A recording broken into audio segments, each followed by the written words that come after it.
All right, everybody, welcome to Recovery Live. We're here live from the sanctuary in Clear Lake, having a wonderful, wonderful morning. You guys, we are excited to be on location a second week in a row. What do you think about that, Tom? It's unbelievable up here in Clear Lake. I mean, it is the frozen tundra up here, guys. Last week, we were coming to you live from San Jose, California, on a beautiful, sunny, 70-degree day.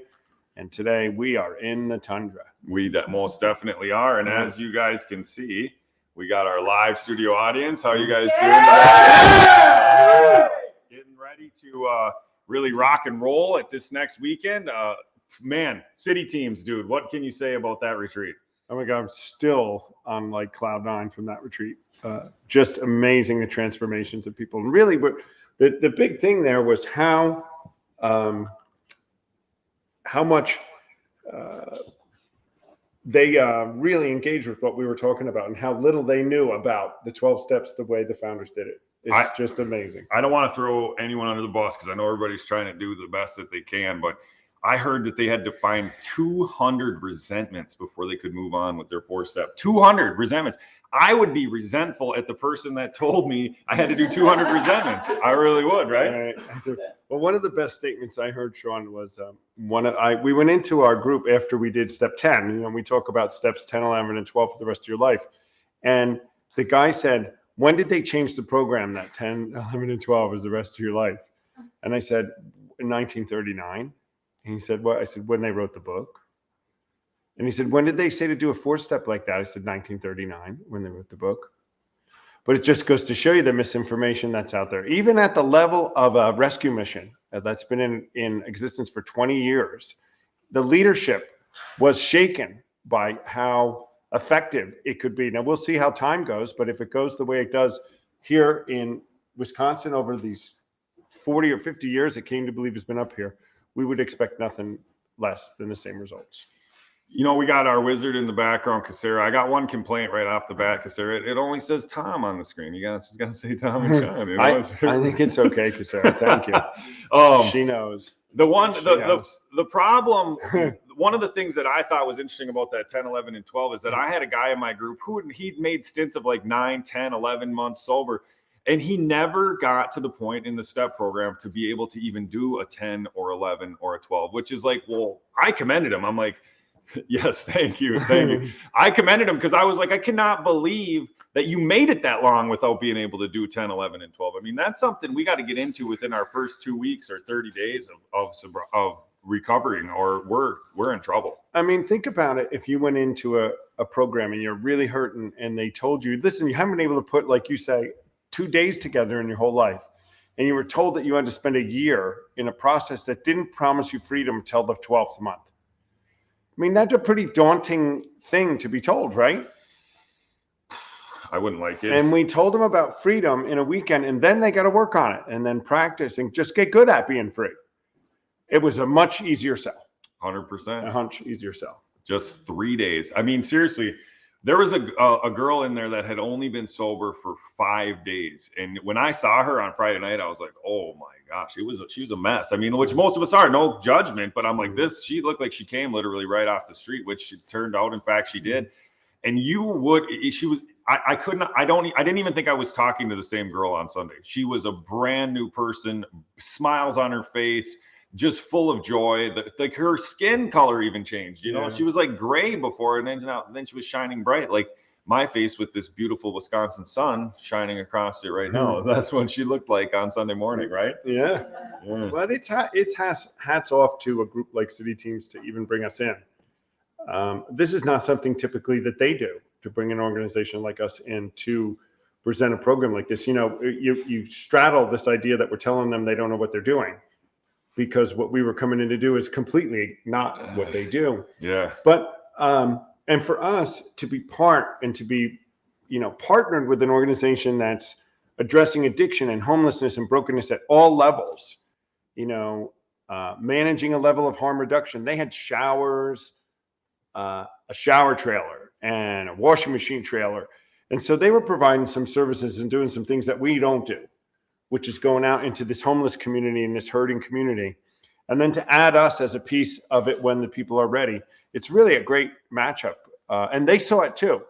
the idea that when someone is finally ready and they come in, at least there's this option if they want. And what could have hurt them to go through a weekend?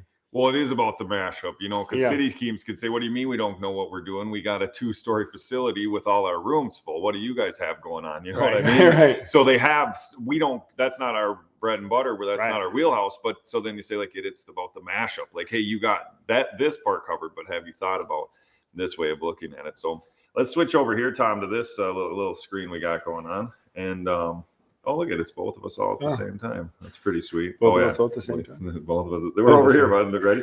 All right, let's check in with some of our comments here. We got wow, a lot of comments right off the bat.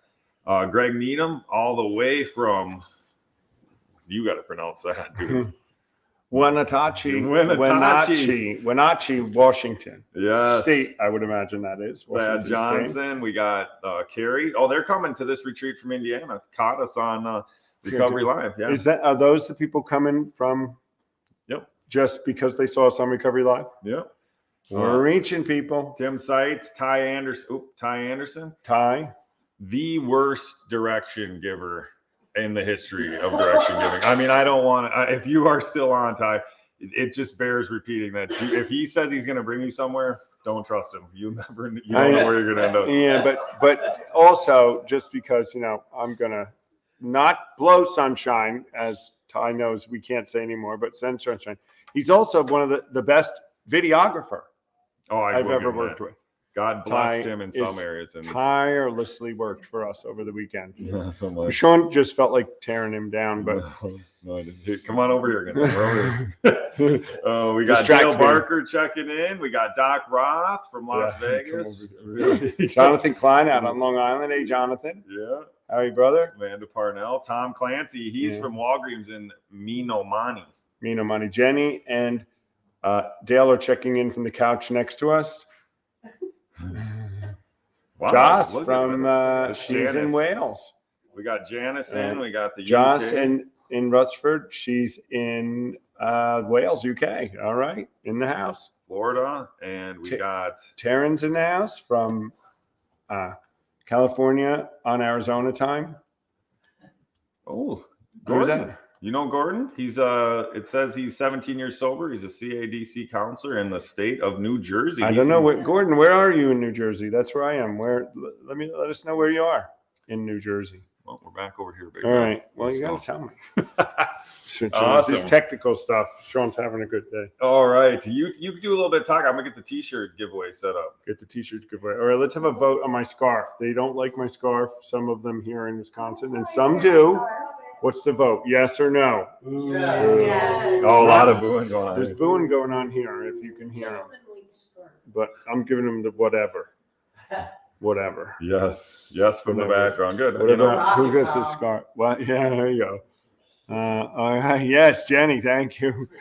Great scarf. Michelle, yes, great scarf. I'm getting it. That's it, guys. Hashtag scarf rules. No, it's our Yeah, scarf rules. Let's do it. Here's the deal. Hey, come on, Sarah, put that up.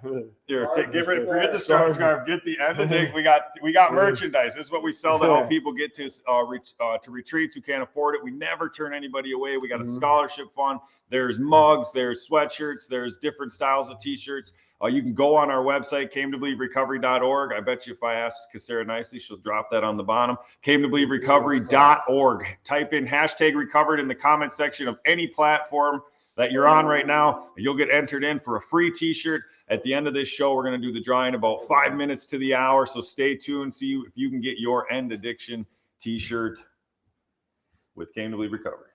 Hey, and guys, like Sean said, you know, all the proceeds that go towards us being able to do things like going to city teams, which we did at no cost to the members. We went in there and gave them that message. And guys, when you saw the effect it had on 65 attendees, that would not have happened if we had to charge any money. We were able to go in for free and we could give them this life-saving message. So we want to be able to do this everywhere that we go.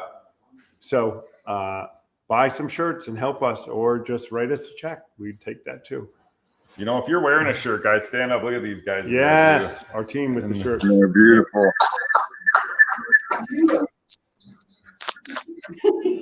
gosh, I almost bought it. Look at those guys. We got one of those T-shirts up there. Awesome. Awesome. All right, Tom, we're going to talk about some steps today, right? Yeah, well, we're going to teach the steps this weekend, so we're hoping to free some people here. So, what's going on here now in Clear Lake? What's our contingent? We've got 40 new people, I think, of the 65 coming. So we know some lives will be changed, and we're going to take everybody through the steps in a weekend, like we do every time we do this retreat. You know, we haven't really said this on the show, and I really think this is one of our coolest things to talk about when it comes to talking about KW. I'm going to open the retreat with this is Dr. Bob took Clarence Snyder through the steps. Clarence Snyder took Jack Rapp through the steps. Jack Rapp took me through the steps. So think about that. Dr. Bob, Clarence Snyder, Jack Rapp, me. Dr. Bob, Clarence Snyder, Steve Foreman, Tom. How cool is that you're hearing a message from two guys that were brought through through the steps by people that were only 3 spots away from the original message of Dr. Bob and the Midwest Founders. And, you know, if you think about it some ways, Sean, it could be that you're the Clarence of the modern age. I like that. As we heard. Yeah, I'll take that. I'll wear the Clarence mantle going forward. If somebody needs to take it, I'm your guy. It's an inside joke, guys. No, it's not. It's not an inside joke. What would Clarence do? I wish Steve was on. What would Clarence do? Steve was on. Hey, we want to shout out some great congratulations and a great report for Steve Foreman, who had a heart valve replacement this week, and he's doing fine. Just got a message. He's up and about in his office working. 81 or 2 years old and going strong. So Steve Foreman made it through. Yeah. We love it. So what are we talking about today? We want to talk about, we've been talking a lot about acceptance, and we're going to be moving into talking a lot more about things like harm reduction, some other pathways that get people to recovery and get them to a place where they want to do something about it. But we want to talk about continuing to learning in recovery and not in recovery, right? And have an open-mindedness, and how that has helped us all, and how we are encouraged when we see it happening in other places, like at city teams, where these guys were open to what we came to do, and they learned at the end of it. The director said they're going to change their program based on us, at least this part of it, because they're doing a lot of things right. But they were going to change this part of it. So that ability to be open-minded and learn. And I think we all have to stay that way. Yeah. And then tune in about 10 minutes, 15 minutes to the end of the hour. We're going to be doing our watered down 12-step. I changed it from AA because I do like AA. I don't want to dog on them. So, but the watered down 12 steps, we actually could call it dehydrated 12 steps. Does that kind of work? It's like a play. We're going to dehydrate some 12 steps for you guys, and we're going to talk about 4 through 7 and how that process was always meant to be done pretty quick. So that'll be coming up at the end of the show. I'm pretty pumped about that. So continued learning. I want to jump on this right away, because one of the things I tell people, a reason to come back to the 12 steps or to come back to retreat and see the 12 steps done again, a reason to continue to read about the 12 steps and understand them is, when I went through them the first time, I had an experience, but I don't necessarily know what happened. I don't know why 4th step was the way it was. I just did what I was told. I didn't know why the 5th step was important. I just did what I was told. And as a result, I had an experience. So then what I did is I'd go back and learn about this stuff again so that I could teach it to other people. I had epiphanies about what happened inside of me. And it's like, oh yeah, that in the 3rd step, I did that. And I know why that worked. How about you? You have the same kind of experience? I had the same experience. I mean, today we do these steps, so we teach them like it's nothing, but we've been doing it a long time. And I think there are others that come through here and they want to have the tool in their toolbox to be able to go and teach this effectively. And the legacy guide is a great help for us, because the legacy guide, it kind of keeps you guiding. But yeah, coming back to these retreats, number one, to give back and help a newcomer that's here, but also it helps you. Helps ourselves to be a better transmitter of the message. I think everybody, when they listen it, they get better and better at the ability to be able to translate it. Well, and on top of it, not only is the continued just a pat on the back. I really like just tapped the continued learning, I think, I can make a case that is exactly what we're supposed to do once we leave the 12 steps. I mean, or once we finish step 1 through 9 and live on 10, 11, and 12, because you have a lot to learn in the 11th step about your relationship with your higher power and how to continue to grow in prayer and meditation to improve conscious contact. You have a lot of need to have some answers for some questions when you're doing step 12. And when you're doing 11, it's cool to learn more about why we tick the way we tick and how we can continue to get that stuff out of us. So continued learning is a big part of living in the go, in my opinion. Right. And step 10 is all about learning how to live and commence this new lifestyle that we have. We've had the nature removed in step 7 because it works. And now we got to break some of those habits and we've got to learn how to grow. And it's a learning process. 100%. I could not agree more. So on top of it, though, there's some real life learning too, though, right? Because many of us come out and we're told, go reinvent yourself, go get your life back, go do something, find out what it is that your higher power, what God has for you to do, and do some action. Steve Foreman's big about this. Let's if you want to walk on water, what do you got to do? Get out of the boat. You got to get out of the boat. Get out of the boat. That's the deal. And for those in the back, right? We find some power. I know that I came out and went back to college, and that's what some do. Sean started his business. We have people, Dale went to college school. We have stories and stories and stories of people who have come out and gotten their dreams they didn't even know they had when they did it. So yes, find the power. So here's my question for you then, is a lot of people who did this continued learning part of their program have at least 1 or 2 books that really rocked them that were outside of the big book in the Bible. What were there any in the beginning of your journey that you really loved that set you forward on some path? Doesn't even have to be about self-help. Well, I mean, I don't mean to be this as an advertisement, but Dr. Bob and the Good Old Timers was a big inspiration to me because it really validated everything that the founders did and everything that I was taught. So it just made me even more so believe that what happened really did happen. You know, when you have that "what just happened" kind of thing going on with me. So that was a big one. For me, I'd have to say How to Live Like a King's Kid was huge by Harold Hill. That was that he was a came to believe attendee and a leader in this program. It's not necessarily the exactly what we push, like everyone's going to look like that when they leave, but I was really intrigued by him and I wanted what he had. So when I read that book, I thought it was awesome. And then also like The One Thing by which is a business book. I really enjoyed that. It got me going. So the whole reason we are doing this isn't to promote the books that we read, but to say like, hey, you should go out there and dig into some other stuff too. You know, just learning itself and being able to learn and was something that just surprised me because for so many years, you know, I was not a success at anything. And I didn't think I could learn anything or be good at education or good at advancement. And then when you come out of this and you start to learn and retain things and it starts to be put in your life, it's a real motivator to keep going. Oh, yeah, for sure. Hey, if you guys are watching and you had a book that was really powerful for you, throw it in the comments section. Oh, Tim Seitz, Harold Hill's book was amazing for me. I'm telling you, you're in 2 camps when you read that. This was amazing or none of this is real. And there's no in between, right, Tom? I mean, it's a pretty powerful book. You're either inspired. Oh, Dale, Hung by the Tongue. That's a good one. Steve says that one. I might have to take another trip through that book. That might be. I tell you, when I started into business school, there was a book that we read called The Wisdom of Teams. And that was a huge inspiration to me. And it chronicled how people in business and world can work together as a team and not just as a working group or as a bunch of individuals talking to each other. And I got a lot of great inspiration about how to interact. You know, this educational stuff, somebody's figured it out, and so we'd be wise to learn from what other people have already done. We don't need to reinvent the wheel. It was really good for me. I still use some of the tactics today and some things that I try to do. Something I wanted to discuss too today. I know it's coming. No, you don't know what's coming. This one is. So I want to walk you guys through something. If you're like me or you're like Tom, and you can put this in the comment section, I want to take a little bit of a poll on this. Now, I'm in San Francisco, and for the first time, I hear about this thing called the Chinese New Year. And they say, well, you're actually in on Chinese New Year weekend. There's going to be a parade. It's going to be the most epic Chinese New Year celebration outside of China itself. I think I cannot miss this. This is a once-in-a-lifetime opportunity. We got to go.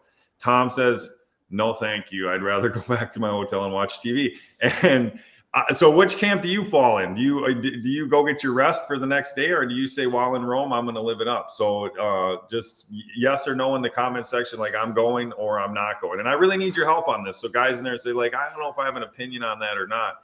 Have an opinion and let me know. Are you going to live it up or are you going to rest it up? Right. And then of course, when with Sean and I, there's Sean's side of the story and then the truth. So the truth is, I did not say I'm going to go back and watch TV because everyone will catch on that, right? That sounds lazy. It makes him sound good. He's going to do something. I got to build my side. It was go back and rest and check emails and make sure people were ready for the next day and be rested for our next day after being 16 hours on the job and help Ty and Veronica download filming and equipment. So it's a little bit more than watch TV. Right. It's like that though for me. I'm wait. And also, hold on. Still more of the truth here. So our friends in California said, here's some bit of advice when you go there with the rental car. Leave it unlocked so that your windows won't get broken into. Yeah, we're going to that. I was pumped. I was ready. 280-foot man-made dragon. Not a single person that we went in California wanted to go. The boy from the country of Wisconsin, he wanted to go to the big city and see the parade. Oh, check this out. Let's see what the thing is. Honesty is important, right?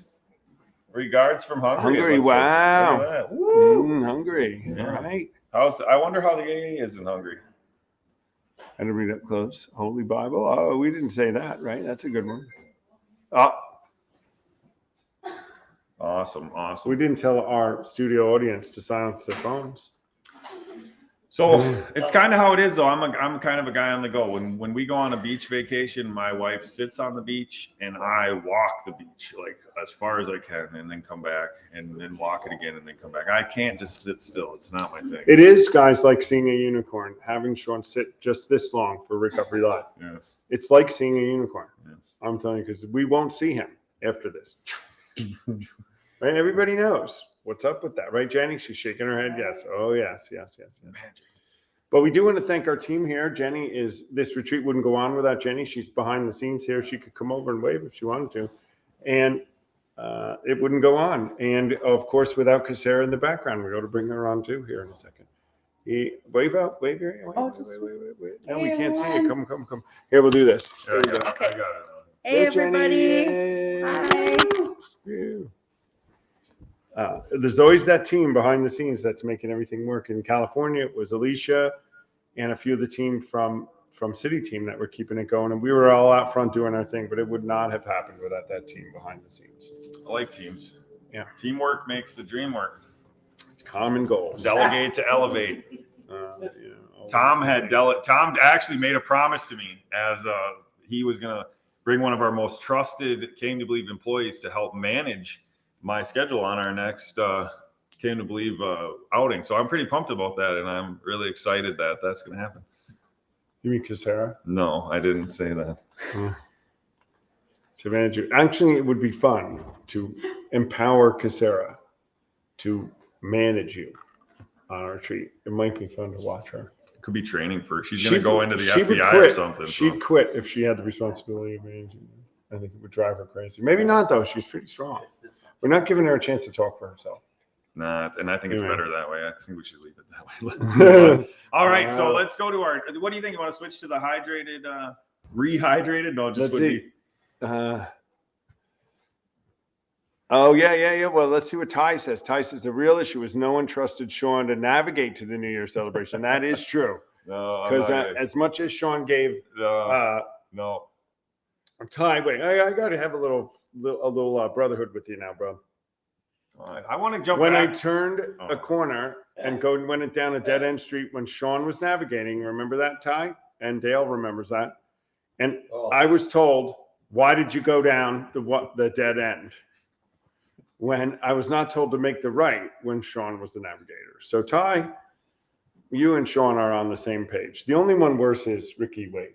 But that's a whole nother thing. He's going to rue the day. He's already ruining the day. This was my thought process. If I'm driving and I see a sign that says dead end, I'd say, hey, Sean, am I supposed to go? Well, that's what I said as soon as I saw it, guys. I'm messing But with the turn that was on the GPS was a quarter mile before it that I was not told about. But before we do that, let's talk about some of the upcoming stuff, Sean. Shouldn't we? Before we do the water down? I think so. I also was kind of interested in this lady from Hungary. She's responded about what's going on with recovery there, and I think that's pretty cool. Oh, But yes, cool. What did she say? she said, let's see, bring it up here. AA and NA are the best network for recovery here in Hungary. Saved my life. We are doing our best. Awesome. I wonder, just for our own sake, how would we be able to get a hold of you? I think getting her connected with some of our UK people and just like kind of being able to ask some questions. I mean, I just want to tell you, you're the first person in recovery that I've known from Hungary. So let's, if you don't mind, if we can get an email address or something in the comment section, we'd love to reach out to you and just chit chat, ask some questions and see what's going on there. So yeah, Came to Believe retreat in Hungary. Go to the that would be website. sweet. We'll go to it. Put your email in there. Yeah, go. We'd love to go to it. And speaking of retreats, guys, we got such a busy spring coming up with Came to Believe Recovery. We're here in Clear Lake this weekend. And in a few weeks, we're going to be in Lake Junaluska, North Carolina for a retreat. And a couple weeks after that, we're going to be back at Redwood Glen, which is in Loma Mar, California, for a retreat out there. The week after that, we're going to be in Leesburg, and I think another one here in Amory that weekend, right? Came at Lake Wapagossett, and then the weekend after that, Nevada City. So look at this, guys. We got 2 retreats in the country going on the same weekend. This is a dream come true for us, the opportunity to be able to spread the message as much as possible to those that are interested and those that want to know, how did the founders do it? Maybe it'll work for me. Yep. 100%. We got it. Did you talk about the Kansas City one? Well, that's a new one too. We got another one in Kansas City. Guys, this model that we're trying to really get off the ground, which is where we go into a place with a team and run a retreat in a place that doesn't have, an homegrown infrastructure, which is what has been our model for 50 years. We're going to do it again in Kansas City. Someone has reached out to us after city teams being so successful, and that's going to be in the middle of June. We're going to be in Kansas City, taking a team in there to run a retreat. First time ever. There's no Came to Believe anywhere in Kansas City. And these are things we want to be able to do, guys, is go everywhere and have this option be presented to those that might need it. Awesome. Well, I'm excited. Pennsylvania, too. There's another one coming. It's just growing like weeds. You were telling me when you first started to come to Came to Believe, there was only 4 retreats. There was only 4 when I came in. Yeah, there was 4. So we would go to them all of us. And now, just this year, we're looking at having like 5 brand new ones just this spring that have never gone before. You think we're over 40 now? If they were all running since COVID, we've been getting them back off. They all ran between the UK and the United States, we'd be over 40. I think a good goal would be 52 to start, just to like setting people free every week of the year. That'd be pretty cool. Every week. It'd be great. Every day. Then we got to go to 360. Well, you can't do them 365 because they're 3 days long. We can't. We can't. You do 120, right? 121.2 or something. Really good. So watered down. Oh, no, dehydrated.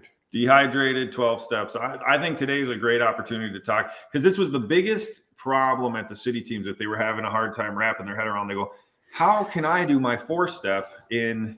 If you told them they could do their 4-step in a week, they would have been like, are you kidding me? A week? No, we have to take a month to do this. So if to tell them you could do it in a day, they go, well, that's even more drastic. And we say, you can do it in an hour. You can be done with your 4-step in an hour, 30 minutes. And then you can be done with your 5th step in another 30 minutes. And next thing you know, an hour, you did 4 and 5.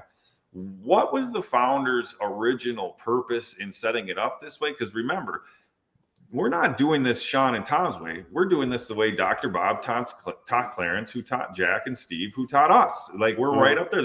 Steve still has his original 4-step in his wallet from when Clarence Snyder, who was brought through the steps by Dr. Bob, taught him how to do it. The whole point behind it was to say, here's all the junk you did, right, Tom? All the little bad, it's this, every little tiny detail and every bad thing you ever did wrong, we need to pull it up, right? That's what we're doing here? I know. No, we're not. It says we took a fearless and searching moral inventory. Why is that word important?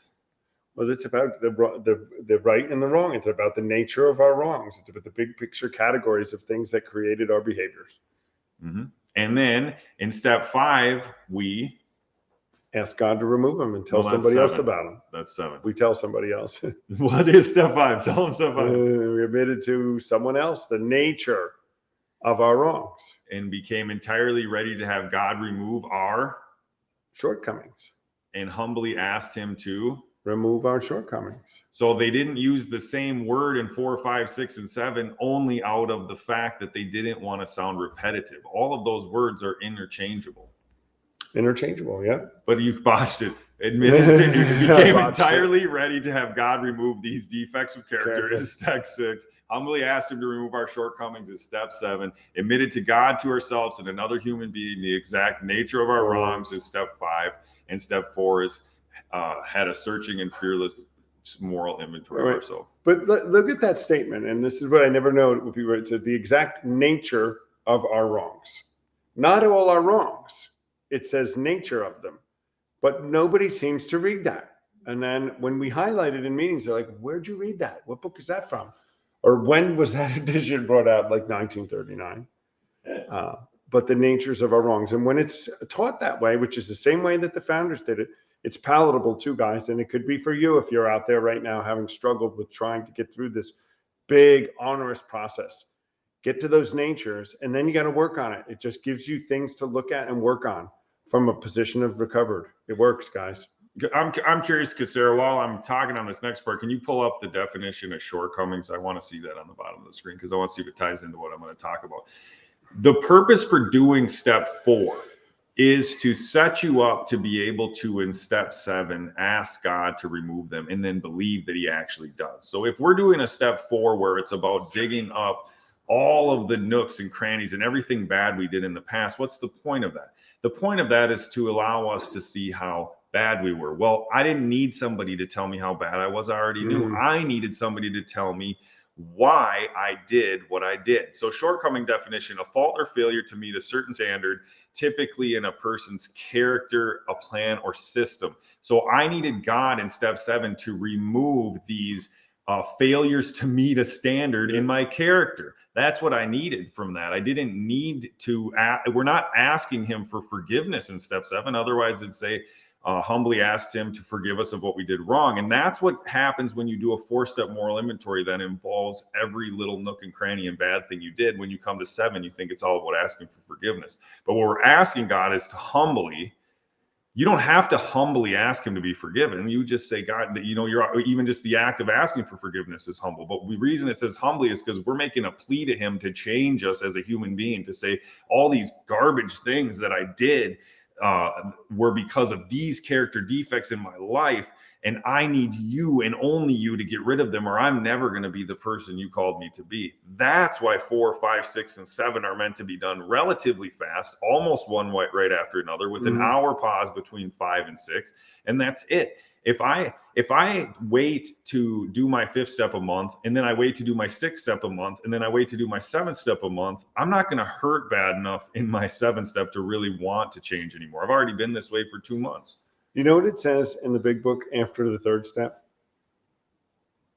What we're supposed to do and when we're supposed to do it? Immediately. At once. So that 3rd step would have had little permanent effect, if not at once, followed by some action. So lots and lots of indications in the book, Sean, that bank everything that you're saying and I'm saying and that we say when we go out. And again, it's not Sean and Tom. We're just illuminating what was taught back in those days. Guys, you can be free. You can have this set of tools to help you grow for the rest of your life. And it's growth. The program really is segmented into 1, 2, 3, 4 parts, because 1, 2, and 3 is I'm powerless. I'm powerless. If I got a power in my life, then I could be recovered. And I need to ask this higher power to be my power. That's 1, 2, and 3. They're all meant to lead you towards 3. Once you've done 3, 4, 5, 6, and 7 are meant to lead you towards 7. And then 8 and 9 obviously lead you towards 9. And then you live on 10, 11, and 12. There's a whole reason and a purpose behind it. Not every step is segmented just amongst itself. It's a part of a process. Yeah, it's really a continuum, that takes you through to this place. That where we're teaching you, 1 through 9 teaches you to do 10, 11, and 12. It's long form 10, 11, and 12 from a place of recovered. And so we'll still We're just not dishonest anymore. We might lie, we might cheat, we might steal, we might have some mistakes, but we don't operate from a position of dishonesty anymore because it bugs us now and we fix it where we didn't do that before. I love how Alicia said when she was teaching 6 and 7, she said, we just don't identify as a procrastinator anymore. We might procrastinate, but we don't identify that. And we use that for all those things, those character defects that don't define our new nature. If you were going to talk to me about how would I rehydrate AA, how would I rehydrate the 12-step process, I would say give step 7 its power back.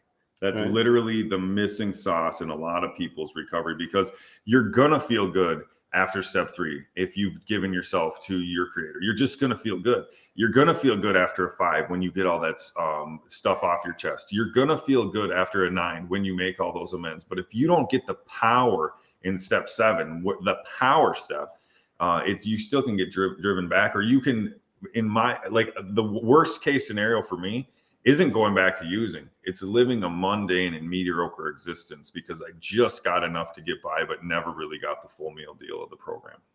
Yeah, and I think highlighting that 4th dimension of existence that comes as you're living in 10, 11, and 12, that way of living, to rehydrate it, Sean, to have it emphasized that it's a way of living.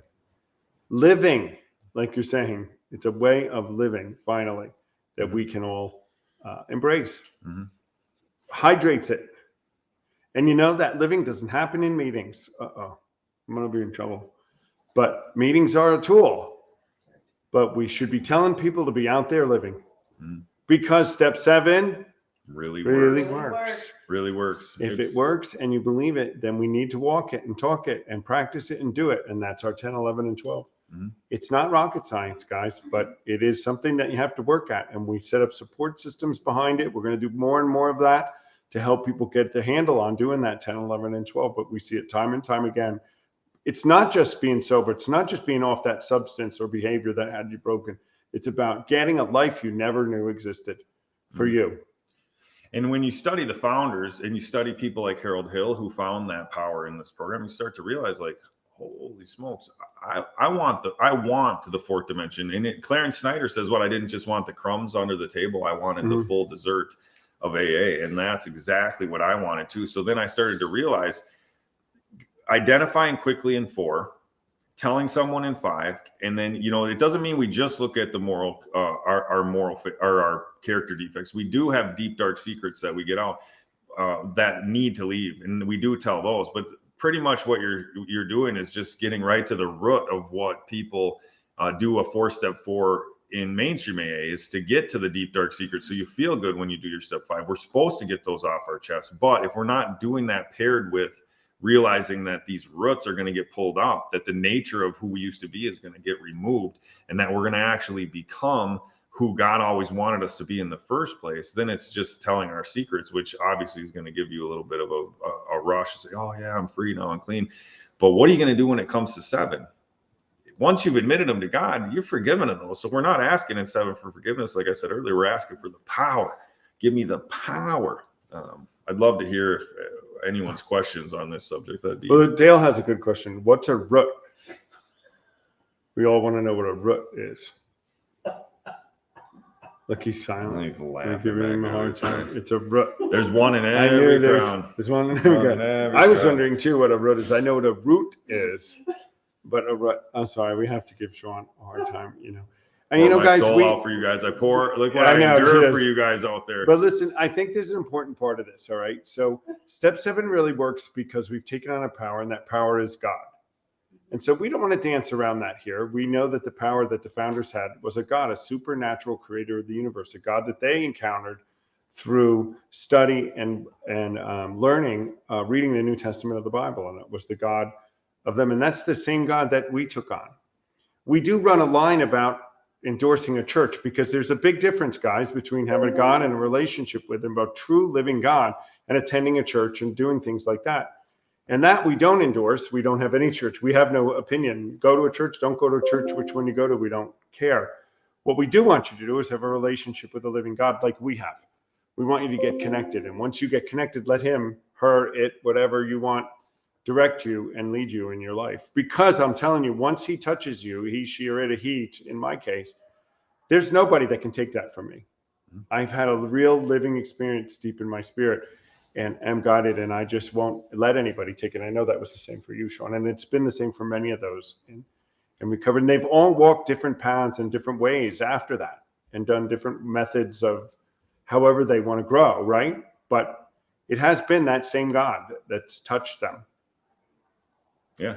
And they don't shy away from it. That's why they don't say God as we understood him in step 7. They just cut right to the chase. Him, capital H. Yeah, it's just a God who touched me and leads me in my own relationship. So that's also a piece that I have, that I don't have to,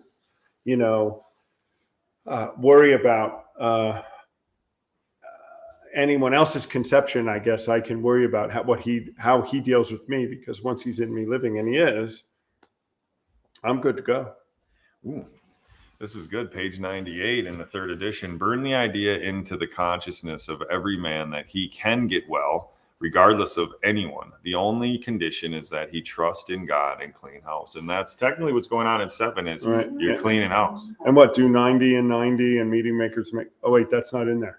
Step takers make it. We never got Step that takers shirt. make it. We're going to make that shirt. Step takers make it. They say meeting makers make it, right? Sean, and I'll give that to you. Sean, it's Sean shirt. It'll say SH. They have the TM. SH. Meaning makers. Step takers make it. We need like a... Dale's shaking his head. You can't figure out what I'm saying. Step takers make it. What's 24 times 3? 24 times 72. 72. So we should, instead of 90 and 90, we should be 12 and 72. 12 steps, 72 hours. 12 and 72. You like that? I still like the one we did with Alicia. Lisa made her a shirt. She had her shirt, which is read, pray, lift, repeat. We love that. That's our morning routine. Everybody's shaking their head. They don't know what that is. Alicia, if you're watching, I'm with you, sister. Read, pray, lift, repeat. It's about going to the gym. That's up, because Sarah's in the pull-up crew. She knows. Well, let's bring her We have on. the pull-up crew. Oh, we're bringing Kazera on. All right. I'd like to hear, what do you think when we're talking about it? It's an abstract concept, I think, for somebody who's not in the 12-step program, who hasn't really seen it with their own eyes, to say like, wow, you're just all of a sudden going to go from not believing in any power other than the bottle or the pills or the syringe or the smoking, and you're then in 2 days you're going to believe that this power is going to actually revolutionize and change your whole idea of thinking and who you are as a human being. And you've heard testimony now, having been came to believe with us, of people who really in 3 days are brand new people. I mean, how does that, like, you're a smart person, you're going to be in the FBI. I mean, you're crazy smart. So how does that mess with your head a little bit to think that there's something that just changes people in 3 days by just believing in it? No, I wouldn't say it messes with my head at all. I mean, I think that there's the scientific, psychological part of me from studying psychology, studying law and things like that wants to say no, you have to work it. You have to, go to therapy and work through that and understand why you didn't believe and why you had these things and why you were so dependent on a substance. But then at the same time, I feel like not that I've always been a person, but that I am a person that is I'm like, mermaids are real. You can't tell me mermaids aren't real. You can't prove that mermaids are real. And that's what I believe. Fairies are real. Magic is real. That's and I just think that, so I do believe that can happen, because who am I to tell someone, no, 3 days is too short. That can't happen for you. You couldn't have found your God or your higher being in such a short time, because they can.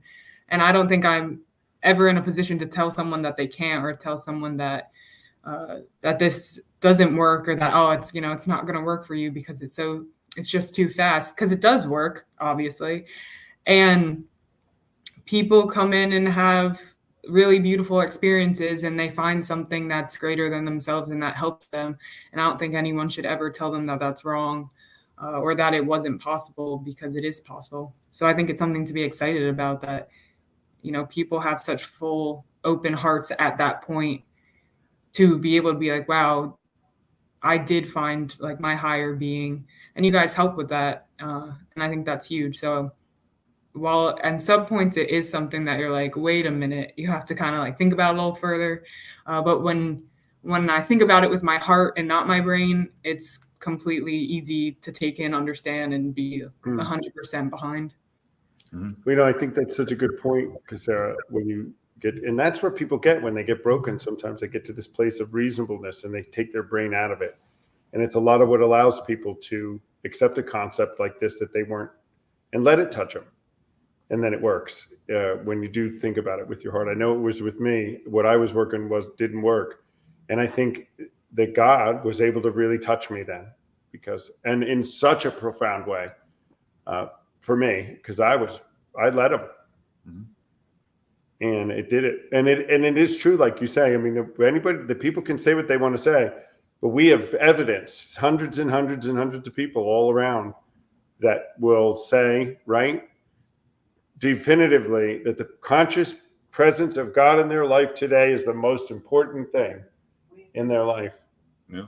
Is something, what it says, it's a powerful reason for one to believe. Yeah. It's right in the book. And it was to me that these people said, this is today. And then you see it in evidence in their life. So, it's walk the talk, because we do that too, right? You'll say, all right, well, show me, right? And then you go back and you see people's lives change, and they truly are changed. And we've seen it hundreds of times. Dale and I have seen it hundreds and thousands of times, maybe, where you just can't fake the change in someone's face when they leave. And we know that people have different levels of walking it out, and we're working on it. We just hope people stay dedicated to it and stay connected. And sometimes they don't, but that evidence of people having their lives, it's what drives us to keep going. Yeah. Well, and here's another interesting thought. I'd love to hear your take on this too, Kasera, is the fifth step, what the deep, dark secret spot. Everybody has some sort of deep, dark secret that happened to them. Some of us by our own making, some of us not by our own making. Things that would say, I'm taking this to the grave, I'm never going to say anything. Well, now we just experience this at City Teams. We'll experience it this weekend. A bunch of strangers with the same deep, dark secrets are going to tell him and I, who they've never met before, their deepest, darkest secret. Well, how do you think? Well, how does that feel for you? Like, would you know us? So you're probably not going to tell us your deepest, darkest secret. So, like, now here you're going to come to this retreat this weekend, and you're going to say, I'm going to tell these guys every nook and cranny about myself that I don't want to. That's pretty drastic take for somebody probably in your position, right?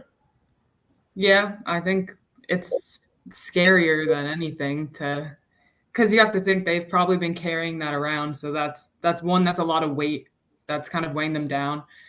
They probably are ashamed of it if it's something has that kind of weight on them. So then there's fear of, am I going to say this deep, dark secret to this person that I don't really know? And they're just going to immediately be like, oh, maybe we can't accept that one. Like, oh, like, and just react on their face, or just be like, I don't know if God's up for that. Yeah. Because it's scary. They don't know how you're going to react. They don't know you yet. But I think at the same time, it's that when you guys come into a retreat, like Tom was telling me, like at City Teams before Friday, when you guys got there, you went in, we're like high-fiving people and like woohooing everyone. So like you already established a relationship with them, and you show them like, we're here for you. And Tom kind of mentioned harm reduction before. And I think that's part of it, is you're coming in and you're like, listen, like, we love you unconditionally. Whatever you're about to say to me, like, I don't care. We're going to forgive it and we're going to get past it because, I love you. Your higher spirit loves you, period. It's not but semicolon, it's period. And then that kind of gives them, the capacity and that feeling of love that they can speak up. I've talked to people when I was working in New Jersey, and he was like this beautiful person. And he was like, how can you stand talking to me? I've done this. I'm like, I don't care. I've done this. I don't care. I've done this. Still don't care. Like, it doesn't matter. It's like, but I'm such a bad person. I'm like, no, you're not. A bad person wouldn't worry about being a bad person. Like they wouldn't worry about that. Maybe you've done bad things, and that we understand, but you're doing everything you can now to be better. Like he was always like, it was his mission. You know, he always stood up and would open the door and hold the door open for you when you were leaving. Like if you needed a chair, he would get up, like go stand in the corner and give you the chair. He was always more worried about how you were doing than himself, even when he was struggling. And I'm like, that's all the makings of a good human being. And you're sharing these things, like your heart's open, you know, like Sean said, everyone does, you know, we've all done bad things in our life or made mistakes. So to have someone like the people at Came to Believe to sit there and be like, just talk to me and just get it off your chest. Although it's scary and it's kind of bizarre that you're like, here's this stranger. Like if Sean sat me down and was like, tell me your deep dark secret, I'd be like, you need to take a step back. You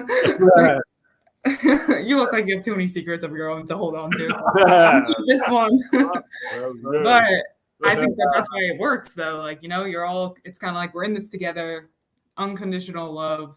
Let's help you to move forward. And, you know, that's sometimes what people need, because holding on to those type of things really, you know, weighs heavy on the soul.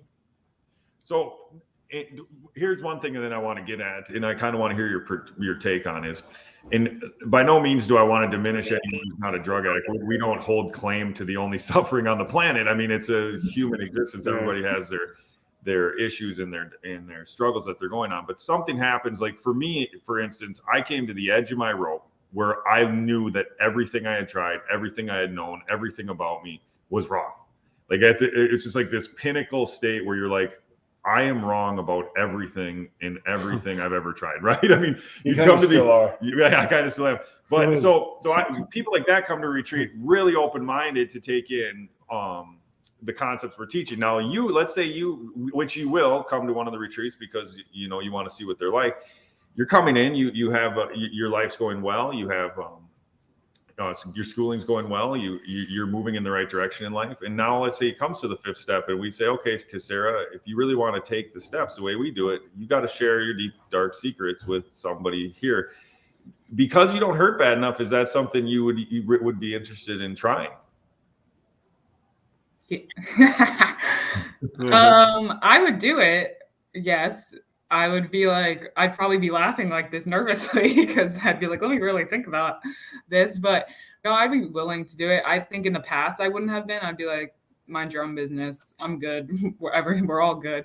But I think that's the whole thing about being human, is that we can share in those experiences, even though it is scary. But like, I don't want to hold on to my stuff either. Like, I want to let that go too, because even though, you know, things are going well, I'm doing well in school, I still have moments where I'm like, what the heck is going on, like inside me? And I'm I used to deny this, but I'm a very emotional person. Like I like wear my heart on my sleeve, for better or for worse. And yeah, so I think that I would do it. I'd probably cry. I'm a crier. Like, I just feel like it's like my empathic nature. Like if something gets really emotional or I'm feeling someone sharing something with a moment like that with me, like I'm going to cry. I cry during movie shows when it's like that emotional strife. A good commercial can get the tears rolling. Yeah, they can. I don't know. I just feel like my automatic thing is like, oh, to be them, like that must, like being in that position. I don't know. I feel like I feel it. So I would share. I don't know if I'd. You make a good point too about like, you probably feel more comfortable sharing now because you know what Came to Believe is about. You've been experienced with it. I remember when my wife came to her first retreat. She's not an addict or an alcoholic either. Same thing, same like you. And fifth step came up and she was like, oh, hell no. Like, no way. Like, not a chance. Like, I like all this other stuff was great. But like, you know, God and I can have this conversation ourselves, this third person. So, well, it was really good to have you on. We're getting towards the end of the hour, so I'm going to have to move you off. But everybody say goodbye to Sarah. We're going to do this T-shirt right now. So, all right, if you haven't already, put #recovered in the comment section of whatever platform you're watching from, and we will get you in the drawing for a chance to win your End Addiction shirt. Show that off, big man. End Addiction. Look at that. End Addiction. #End Addiction, because that's our cause. Anything you want to say while we're waiting for these to flood in? No, just if you're interested, if anything in this has got you intrigued about this process that we talk about that been happening all over the country, please go to the website, cametobelieverecovery.org, and seek out one of our retreats. Reach out to us. Let us know where you're at. We'd love to connect with you, and we'd love to give you that opportunity to hear the same life-saving message. Heck yeah, we would. So here we go. How many do we have? We got 6 entries. That's pretty good. 6? Look at them go. This is great. We'll get to see you when it says winner. Sean's very big winner. because he loves the confetti. Woo! Tim Tim Sites. Sites. Yeah, he's actually our step 1 speaker tonight. Sorry. Tim, you come right on in. You go right to the t-shirt table. You grab as many as you want, whatever size What? you want. No, just recovery scarves available soon. No, thank you. Wow, you take that in, Tim. You are a winner today, my man. So we had to take the giveaway authority away from Sean. Because he'll give everybody everything. Well, I believe in, you know what the Bible says? This will be my only Bible quote for today. Extravagant generosity never leads to poverty. Take that one to the bank. That's Proverbs 16, baby. Boom. No, You just dogged you me could on. be generous. That's Dude, I think the most generous act was buying you that steak last night, big man. yeah. What happened with breakfast today? I didn't have any cash. I didn't know it was a cash. cash only place. Anyway, New Jersey people do not say thank you, but he did. I know he's thankful for the steak. So Tom, tell him goodbye. We're gonna get you out of here. We'll have to do a 10 step. We gotta break. All right, everybody, it's the top of the hour. We're so happy that you tuned in to Recovery Live. You could have been anywhere today, and you decided that you'd take some time to listen to us, and we're very grateful for that. Listen, we are on a mission to end addiction all over the world. And I know it's a hairy, audacious goal, but we just like to dream big, and we're going to keep going after that. Even if it takes 5 generations, we're going to keep passing this on as it goes. But the one way we're going after it right now is to take back the culture of AA and the 12-step program. Listen, it's not as complicated as you think. The synonym keep it simple, stupid, which is all over your AA clubs, is talking about the way you're doing the steps, and it's talking about you. So we're trying to come back and say, no, there is a simple way to do this program, to have a life-changing experience in as little as a day, but we do it in 3 days. So one of the best ways you can help us with that is to share this program, let people know that Recovery Live is on every Friday, 11 a.m., 12 p.m. Eastern. And you can watch it after. It'll be up for as long as Facebook is alive. These things will be there on YouTube. It'll be there. So come check us out here every Friday, 11 a.m., 12 p.m. Eastern. Thank you guys for tuning in today, and we will see you next week. Peace out. week. Peace.